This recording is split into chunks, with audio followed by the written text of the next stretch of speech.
अगला सवाल जो है वो है शैलजा रानी जी का, वो पूछती हैं फैबटेक टेक्नोलॉजीज़ के बारे में। फैबटेक टेक्नोलॉजीज़ के 75 शेयर है, उनको 100% लॉस दिखा रहा है, पोर्टफोलियो में current value please help. Fabtech technologies में पहली बार 100% लॉस कैसे हो सकता है? इट्स कैसे ट्रेडिंग एट होता है 181। पता नहीं। आई नहीं, इट इज़ न्यूली लिस्टेड। ये आज ही इसकी आज लिस्टिंग हुई है। अच्छा, अच्छा, अच्छा। फैबटेक तो टेक्नोलॉजी और इसका लिस्टिंग प्राइस यहाँ पर तो अभी 180 दिखा रहा है, बट हुँ, अगर हम देखें फैक्टक की आज लिस्टिंग कितने पर हुई है, तो 190 के आसपास इसका लिस्टिंग हुआ है, तो आपके पास में ज़ीरो कैसे दिखा रहा है? Please talk to your customer के योर ब्रोकर फॉर दिस। या तो आपके हुँ, अकाउंट में स्टॉक अभी जो डीमैट में अभी डिलीवर्ड नहीं हुए हैं, सिर्फ़ एक एंट्री दिख हाँ, रही है। तो आप एक करेक्ट। बार उनसे बात कर लीजिए, हो सकता है डे एंड तक शैलजा जी, आपके अकाउंट आपको में जाएगा। आई थिंक आपके अकाउंट में रिफ्लेक्ट हो जाएगा। यू हाँ, don't have to worry but then you can speak to your broker, जो भी आपके ब्रोकर हैं, उनसे आप बात करिएगा, उनको अपनी ये बताइएगा कि आपको 75 शेयर्स मिले थे और जो आपके पोर्टफोलियो में रिफ्लेक्ट नहीं कर रहे हैं, वो इस पे हुँ, ज़रूर ध्यान देंगे बिकॉज़ आपको अलॉट हुए तो आपको मिल ही जाएँगे, पर हो सकता है कि थोड़ा डिले के साथ आपके पोर्टफोलियो में ये रिफ्लेक्ट करे। तो 0-0 तो नहीं हो सकता। सो बिकॉज़ म्यूटेड लिस्टिंग रही थी आज की और जितने पे है उतने पे है। So there is no loss in it. It is as it is जो लिस्टिंग बट थी। मैं फिर भी जब ये स्टॉक अभी सामने आया ही है, तो because it got listed on muted one, तो हुँ, मैं यही बोल सकती हूँ कि अगर आप इसमें एग्ज़िट का प्लान भी कर रही है, क्योंकि जैसे ही आपके अकाउंट में आएगा, ये आपका लॉस दिखाने वाला है, राइट? हुँ, बिकॉज़ ये 190 पर म्यूटेड हुआ, उसके बाद ये डिक्लाइन हो गया है। सो हुँ, बेटर है इन एनी वेज़ आप दोबारा क्वेश्चन पूछे कि नहीं पूछे, बट बीइंग एन इन्वेस्टर मैं ये बात आपको बोल रही हूँ। आप 175 पर अपने एक रेंज डिफाइन करके रख लीजिए कि 175 इज़ द स्टॉप लॉस, बाकी फिर ऊपर कितना भी जाए। जी। चलिए अब जल्दी से सवाल ले लेते हैं क्योंकि बहुत सारे सवाल बाकी बचे हैं श्योर। और अगला सवाल जो है वो है अनुज सिंह का। वो पूछते हैं शैली इंजीनियरिंग के बारे में। शैली इंजीनियरिंग इन प्लास्टिक्स के शेयर है, ओके। 1774 के रेट में 104 शेयर है। 1 साल का व्यू रखते हैं, आपसे पूछते हैं क्या करना चाहिए?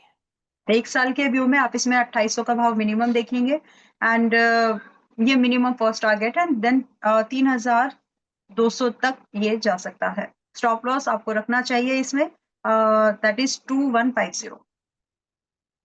ओके, तो आप पॉज़िटिव है इस स्टॉक पे, राइट? यस। अगला सवाल है राजू कुमार प्रसाद का। ज़ी एंटरटेनमेंट में उनकी पोज़ीशंस है। 120 के भाव पे 1000 क्वांटिटी के शेयर्स उनके पास पड़े हुए हैं। आपसे जानना चाहते हैं क्या करना चाहिए? देखिए, मीडिया में फ़िलहाल थोड़ा-सा प्रॉब्लम रहेगी। हालाँकि हुँ, आपने 120 के भाव की जो आपकी बाइंग है, आप अभी 112 पर हैं, तो क्लोज़ टू 7-8% आप डिक्लाइन है आपका यहाँ पर। हुँ, स्टिल एक अटेम्प्ट तो देना चाहिए, कि क्योंकि जिस ब्रेकआउट पैटर्न पर आपने इसको ट्रेड किया है, वो ऑलरेडी ब्रीच हो गया है। मैंने पिछली हुँ, बार भी शायद यही बोला था, या बार-बार इस चीज़ को मैं रिपीट कर देती हूँ, जहाँ पर मौका मिलता है, कि किसी हुँ, भी स्ट्रैटेजी में there is an entry, there is a target, there is a possible stop loss. तो हुँ, actually stop loss is defined, target is possible. तो हुँ, आप कोई भी स्ट्रैटेजी डिप्लॉय करें, वहाँ पर अपने स्टॉप लॉस को डिफाइन रख लीजिए, क्योंकि अगर आप वो नहीं करेंगे, तो आपको लोअर लेवल्स पर जो एक्चुअल सपोर्ट बनकर आते हैं इन्वेस्टर्स के लिए, वो हुँ, जनरली एवरेज लेवल्स बनते हैं, जिनको पिरामिडिंग करनी है, या जिनको फ्रेश इन्वेस्टिंग करनी है। तो मेरे हिसाब से ओके, अगर आप कंफर्टेबल हैं, तो ही 112, 113 के आसपास थोड़ा बहुत ऐड ऑन करिए। Place and hmm, combined stop loss at 107, because that is the bare minimum demand, अगर हम आज की डेट में इस स्टॉक को देख रहे हैं तो। रही बात पॉसिबल टारगेट हमको यहाँ पर 120 तक मिनिमम, एंड 130 तक तो मिल सकते हैं, but it's a kind hmm, of a risky one as of now. तो आप एनालाइज़ करिए कि आप इस रिस्क को मैनेज कर सकते हैं क्या? देन हुँ। ओनली आप इसमें एवरेज करें, अदरवाइज़ 108 का स्टॉप लॉस करंट पोज़ीशन से ही मैनेज कर सकते हैं। ओके, विनीता गुप्ता का सवाल है, वो पूछते हैं entry levels for Hindustan copper. Hindustan copper में एंट्री करनी हो तो किस लेवल पे एंटर करना चाहिए? अच्छा, इस सवाल के साथ देखिए एक एक लाइन ऐड ज़रूर करिए कि कितने समय के लिए, क्योंकि हुँ, ये अधूरा है, जब हमें ये नहीं पता कि हम इसको कितने समय के लिए करें, क्योंकि अभी-अभी सितंबर से अक्टूबर, within a um, couple of weeks stock 50% का अपसाइड का मूवमेंट कर चुका है, एंड मैं ये जी, एक्सपेक्ट कभी नहीं करती कि स्टॉक 1 साल में 200% जाएगा। So expect a pull back movement in this, अगर आप कम से कम 2 क्वार्टर्स से लेकर के 6 क्वार्टर्स का टाइम दे रहे हैं, जो मैं टारगेट्स अब देने वाली हूँ इसके लिए। तो पहला, अगर आपका ड्यूरेशन इतना है, इस कंडीशन में आपकी बाइंग होनी चाहिए लगभग 290 से 305 के पास में 305 से 290 की रेंज में, जबकि ये भी 335 के पास में चल रहा है। सिंपल वर्ड, यहाँ पर एक पुलबैक एक्सपेक्टेड है और वो आपके लिए एक अपॉर्चुनिटी बनेगी अगर आप इसको एक अवधि के लिए, थोड़े समय के लिए इसको होल्ड कर सकती हैं। वेल, एक्सपेक्टेड टारगेट जो हमें यहाँ पर मिलेंगे वो स्टार्ट ही होता है पहला टारगेट 400 से।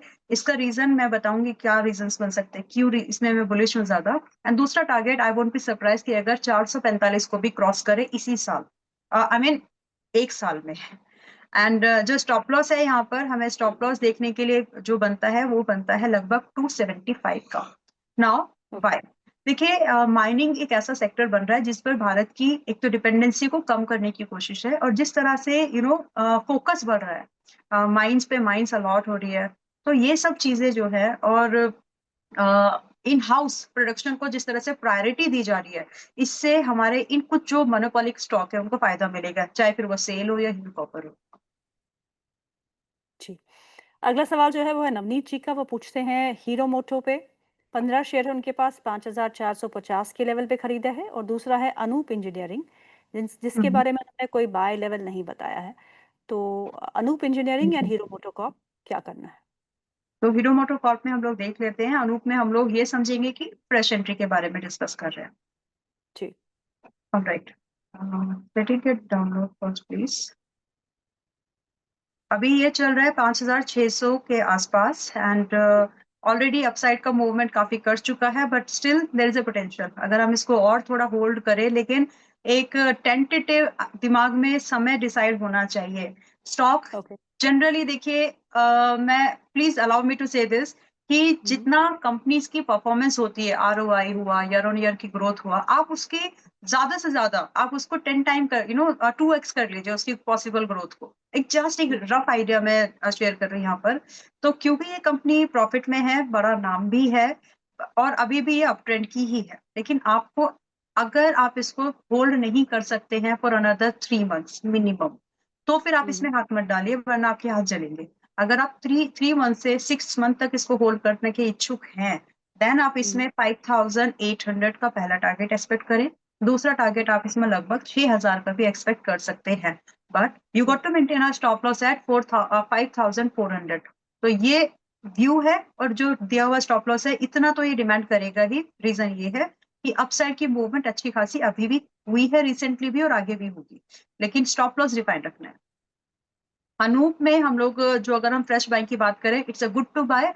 आप अगर, क्योंकि आपका बाइंग कुछ लेवल आपने दिया नहीं है, तो 2475 पर है, चाहे तो बाय कर सकते हैं। एंड स्टॉप लॉस जो मेंटेन करना होगा 2250 का है, एंड एक्सपेक्टेड टारगेट जो यहाँ पर हमको मिलेंगे वेरी क्लोज टू 2690। एंड उसके बाद में आप इसको और वेट करें, होल्ड करें, आई मीन 2850 के लिए, एंड देन 3070 के लिए। ये पॉसिबिलिटीज अनूप में है। अगला सवाल ले लेते हैं। सुरेंद्र कुमार जी का सवाल है। वो पूछते हैं कैनरा बैंक के बारे में। 4415 शेयर है, शॉर्ट टर्म के लिए लिए हैं। आप किस भाव पे लिए ये नहीं बताया, तो कैनरा बैंक पे क्या करना चाहिए? Canara bank, just a minute. देखिए ये जरूरी है, अगर आप भाव नहीं बताएंगे तो फिर आपको, मैं तो यही एज्यूम करूंगी, या फिर फॉर दैट मैटर कोई भी, कि आप आज के हिसाब से देख रहे हैं, है ना। जी। तो आज के हिसाब से ये महंगा है, पहली बात। दूसरा, अगर आप फिर भी इसमें हाथ डालना चाहते हैं, क्योंकि पीएसयू में अच्छी खासी रैली हुई है, लेकिन एक प्रॉफिट बुकिंग पेंडिंग है जो अभी तक नहीं हुई है प्रॉपरली, तो इस कंडीशन में भी अगर आप 127-28 पर आ रहे हैं तो बहुत रिस्की है ये एंट्री, फर्स्ट ऑफ ऑल। तब भी आपको जो एक स्टॉप लॉस मेंटेन करना है वो 123 का करना है। 123 के स्टॉप लॉस के साथ अगर 127-28 पर आना है तो आ सकते हैं, बट अगर मुझे लिबर्टी है कि करें या नहीं करें, तो फिलहाल के लिए मैं अवॉइड करूंगी। ओके, एक लास्ट सवाल ले लेती हूँ क्योंकि टाइम ओवर हो चुका है, लेकिन सवाल बहुत सारे रह गए हैं, पर एक सवाल ले लेती हूँ क्योंकि कमलेश श्योर। जी पूछते हैं लिंडे इंडिया के बारे में। LINDE इंडिया, लॉन्ग टर्म 5 साल का व्यू रखते हैं। आपसे मांग रहे हैं कि राय इस पे क्या करना चाहिए। 5 साल के लिए पहले तो आप इसको थोड़ा सा और एड ऑन करिए आज की डेट में, एंड 5 साल में ही आपको 8000 मिनिमम दिखाएगा पहला टारगेट। 5 साल का जो नजरिया है ये अच्छा खासा है मेरी नजर में। ये स्टॉक अगर आपको अपने फ्रेश हाइज दिखा दे तो यू शुडंट बी सरप्राइज। और रही बात कि आपकी स्ट्रैटेजी क्या होनी चाहिए, जब भी आप अपनी प्रॉफिट पिरामिडिंग करने के विचार में हैं, तो हर 5 टू 10% के डिप पर थोड़ा-थोड़ा ही ऐड करते चले एंड ये पॉसिबल है कि रिबाउंड करेगा 8,000 से लेकर के 10,000 के भाव को बहुत ही आसानी से। सो विजयलक्ष्मी आप क्या खरीद रही हैं? जो मेरे पोर्टफोलियो में फ़िलहाल स्टॉक्स हैं, मैंने यूबीएल थोड़े दिन पहले ऐड किया है और अभी रिसेंटली मैंने ऐड किया है एक छोटा-सा एक स्टॉक ही है लाइक सन टीवी में मैंने थोड़ा ऐड ऑन किया है। तो ये 2 स्टॉक्स हैं जो फ़िलहाल एक्टिव बाइंग में है, सिमेंस हुँ, है एंड एडब्ल्यू है। तो कुछ एक स्टॉक्स हैं, हालाँकि मेरी जो लिस्ट ऑफ स्टॉक्स है लगभग 18 स्टॉक्स हैं मेरे पोर्टफोलियो में as of now. Hmm, yes. Hmm.